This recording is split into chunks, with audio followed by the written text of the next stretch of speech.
Welcome to another deep dive. Today we're going to be looking at some articles that I think you're really going to enjoy. They're all about wellness, productivity, and personal growth. And these articles are really interesting because they offer some practical advice, not just the usual self-help stuff. So we'll be talking about discipline, time management, mental clarity, even the neuroscience of happiness. I'm excited to dive into these. Let's kick things off with the Level 10 Discipline Formula from Early to Rise. Okay. Now, this one really caught my eye because, honestly, I struggle with discipline. Right. And they promise to help us break bad habits and get more done, all without relying on willpower. Yeah, that's a big claim, isn't it? It sounds almost too good to be true. Right. But the source lays out these 3 systems that are supposed to make discipline automatic. Like it becomes a subconscious habit. So you could imagine like setting up your morning so perfectly that working out before work isn't this huge struggle. It's just what you do, it's just part of your routine.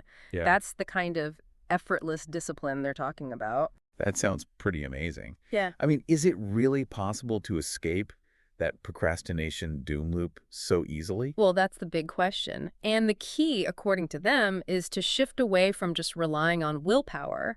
Instead, you create systems that basically make positive behaviors, well, almost inevitable. Okay, I'm starting to see how that could work.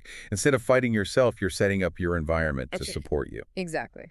Okay, let's move on to a different article now. This one is by Mike Vardy, and it's called Precision versus Tolerance. It's about time management, which is something I think we can all relate to. Oh, absolutely. And this one really resonated with me because I tend to get lost in the weeds sometimes.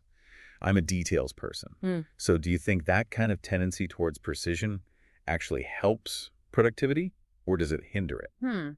Well, Vardy actually argues that both precision and tolerance are important for managing time effectively. It's about recognizing when to zoom in on those details and when to pull back and be a little more flexible. So it's like knowing when to be really specific and when to let things slide a little bit. Yeah, that's a good way to put it. It's like, think about building a house. You need absolute precision when you're laying the foundation. But when it comes to decorating, you have a bit more leeway. Okay, that's a helpful analogy. It's about identifying those areas where precision is absolutely crucial and then being more adaptable to other areas. Exactly. Now let's tackle a topic that can really weigh us down. Yeah. Clutter. This article from Optimal Living Daily called The Clutter Shuffle really spoke to me. It talks about how even when clutter is hidden away, it can still affect us mentally. Oh, I know that feeling. It's like that out of sight, out of mind thing just doesn't work with clutter, does it? No, it doesn't. And the expert they feature in this piece, Carrie Richardson, she really emphasizes the importance of intentional sorting. It's not just about getting rid of stuff, but about really deciding what we truly need and finding permanent homes for those things. Right, and not just shoving them in a drawer or a closet and hoping they'll disappear. Exactly. So many of us struggle with letting go of things, even if we know we don't really need them. So what's the solution? Well, Richardson suggests journaling about those feelings of resistance. Like, why are we holding on to this item? What emotions are we attaching to it? Sometimes just acknowledging those reasons can help us detach and finally let go. That's interesting. It's almost like giving ourselves permission to release the baggage that comes with those objects. Yeah, I think there's something to that. Okay, let's shift gears a bit and talk about information overload.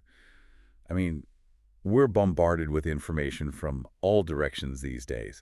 And there's this piece from Optimal Living Daily about staying informed in the digital age without going crazy. That's a big challenge for sure. It is.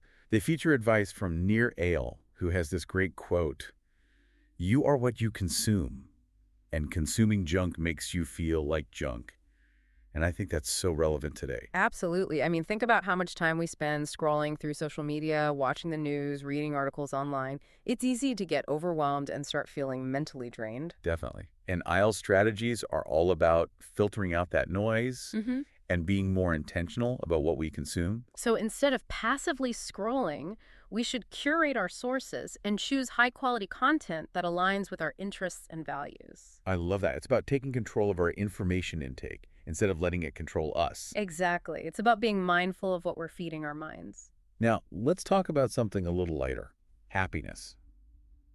Leo Babauta's article on becoming happy in the face of physical misery from Optimal Living Daily really got me thinking. Oh, yeah. What stood out to you? Well, he says, we create our own misery by wishing things were different, by fearing what might come, by clinging to expectations. And I think that's incredibly powerful. It's challenging us to examine how much of our suffering is self-inflicted, like how much of it comes from our own resistance to reality. Right. So if we can learn to accept things as they are, we can free ourselves from a lot of unnecessary mental anguish. Exactly. And Babata suggests that embracing uncertainty and practicing gratitude are key to finding peace and joy. I love that. Instead of focusing on what we lack, we can appreciate what we already have. And that brings us to this fascinating article from Barking Up the Wrong Tree called New Neuroscience Reveals 3 Secrets That Will Make You Happier. Now, this one talks about something called habituation. Basically, our brains get used to even the most amazing things over time. So even those things that make us happy eventually become the new normal. Yeah, that's the idea. Yeah. But the article then outlines these 3 happiness secrets based on neuroscience. I won't spoil a surprise, though. You'll have to read it to find out what they are. Okay, you've definitely piqued my curiosity. But before we jump into those, let's touch on one more article from Mark and Angel Hack Life. This one's about achieving big goals, which can feel pretty overwhelming sometimes. I know that feeling. It's like, where do you even begin? Right. And this article emphasizes the importance of taking consistent, small steps towards your goals. Instead of waiting for that one big moment, you focus on making steady progress every day. I like that. It's about breaking down those big goals into manageable chunks. Exactly. And I think that applies to so many areas of life, not just achieving goals. Absolutely. It's a mindset shift, really. It's about focusing on those small wins and celebrating the progress we make along the way. And those small wins can add up to some pretty amazing results in the end. Exactly. Well, this has been a really great start to our deep dive. We've covered a lot of ground already, from discipline and time management to clutter and happiness. And we've only just scratched the surface. I know. I'm excited to keep exploring these topics and see what other insights we can uncover. Me too. I think there's a lot more to discover here. Welcome back to our deep dive into wellness, productivity, and personal growth. So let's pick up where we left off, shall we? We were talking about all these practical strategies for, well, just creating a happier and more productive life. Right. We were discussing that level 10 discipline formula and how it promises effortless discipline, which I'll admit is a pretty bold claim. Yeah. And they talk about these 3 systems that can supposedly make discipline, like automatic, almost a subconscious habit. Yeah. I'm still a little skeptical, to be honest. Oh, I get it. It does sound kind of like magic, doesn't it? Yeah. Do you have, like, a favorite example of one of these systems in action, something concrete we can wrap our heads around? Sure. Let's say you want to start writing every morning. Instead of relying on willpower alone, you build a system around it. You could say, set up your writing space the night before, get rid of any distractions, maybe even join an online writing group for that extra accountability. By designing your environment and your routine, you're basically making writing almost inevitable. So you're taking the decision out of it, in a way. Exactly. You're setting yourself up for success rather than constantly having to battle those temptations. That makes a lot of sense. Okay, let's go back to Mike Vardy's precision versus tolerance concept. That one really got me thinking about how I approach time management. Oh yeah. How so? Well, I find myself getting stuck in the details way too often when I should be moving on to the next task. Any advice on how to find that balance? Like, how do you know when to let go? Well, Vardy suggests figuring out your prime time, those hours when you're most productive, and then schedule the tasks that require real precision for those peak hours. Okay. And save those other times, when you're maybe not as sharp, for the tasks that allow for more flexibility. So those are the tolerance tasks. Exactly. It's about being strategic with your energy. I like that. I'm definitely going to try that. Earlier, we were talking about the Clutter Shuffle article and how hidden clutter can still mess with us mentally. Yeah, out of sight definitely doesn't mean out of mind when it comes to clutter. Not at all. Yeah. So what are some practical things we can do to address that? Like, where do we even begin? Carrie Richardson, the expert in that article, suggests starting with a decluttering audit. You pick one area, like a drawer or a shelf, and you go through every single item. Okay. And you ask yourself, do I use this? Do I love it? Does it have a purpose in my life right now? And if the answer is no to any of those, it's time to let it go. Easier said than done, right? I think a lot of people really struggle with that final step of actually getting rid of things. Yeah. Oh, absolutely. It can be really hard to let go. But there's this helpful tip called the one in, one out rule. So for every new item you bring into your home, you get rid of something else. That's a good one. It kind of forces you to be more mindful about what you're bringing in. Right. It prevents that clutter from building up again. Okay, let's move on to information overload. We were discussing those strategies from Near L about how to stay informed in the digital age without losing our minds. Right. It's Yeah. about being more intentional with our information consumption. Exactly. Do you have a favorite tip from his work? Something that really stuck with you? Hmm. I think the one about scheduling specific time blocks for checking news and social media is really helpful. Yeah, that's a good one. Instead of just constantly checking throughout the day, you set aside, say, 30 minutes in the morning and 30 minutes in the evening. That way, you're not letting those platforms dictate your entire day. I love that. It's about creating boundaries and reclaiming control of our attention. Okay, let's circle back to Leo Boboda's insights on happiness.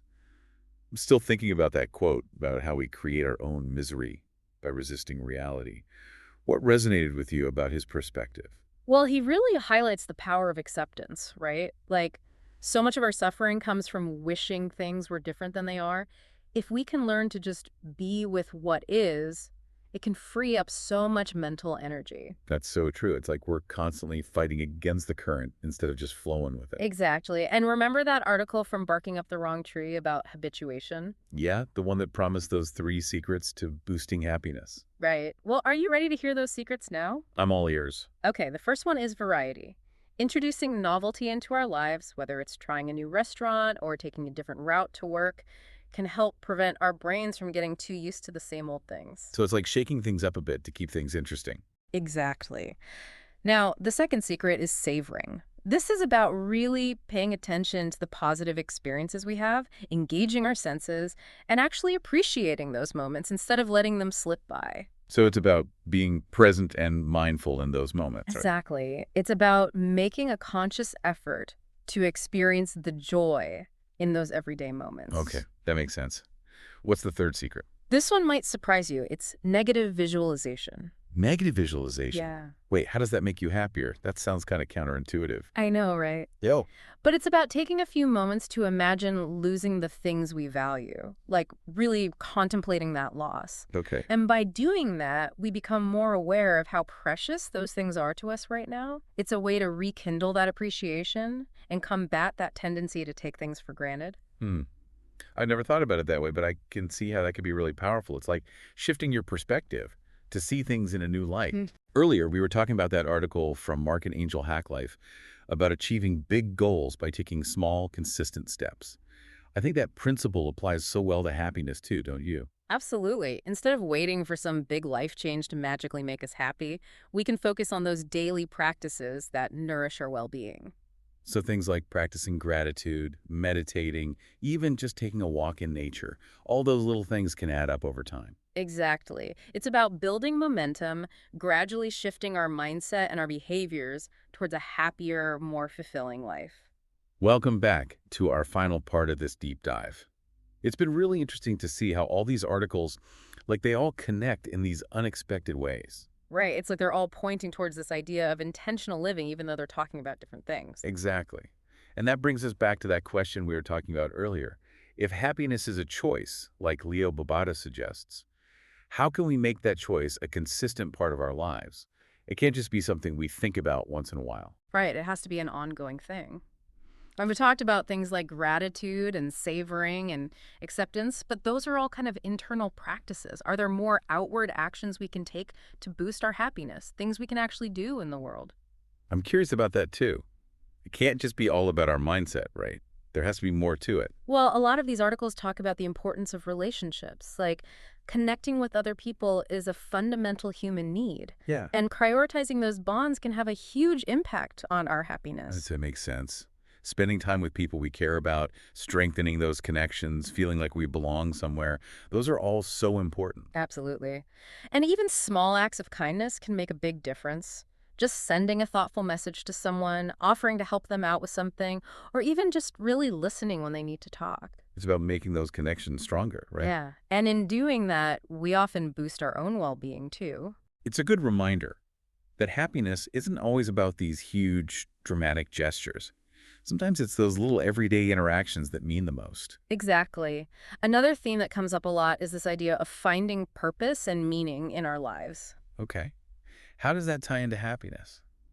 Well, it connects to that idea of aligning our actions with our values. whether it's pursuing a passion, contributing to a cause we care about, or just finding ways to make a positive impact on the world. It's about feeling like our lives matter, right? Like we're contributing to something bigger than ourselves. Exactly. And that can be incredibly fulfilling. Remember that article from Mark and Angel Hack Life about taking small steps towards big goals? Yeah, the one about consistent progress. Right. I think that applies to our search for happiness, too. It's not about waiting for some massive life change to happen before we can be happy. It's about focusing on what we can do today, right? Yeah, like those daily practices that nurture our well-being.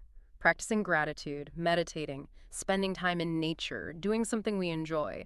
All those seemingly small things can add up over time. So we're building momentum, like we talked about before. It's that upward spiral where each step reinforces the next. Exactly. And that brings us back to the level 10 discipline formula and that idea of creating systems that support our goals.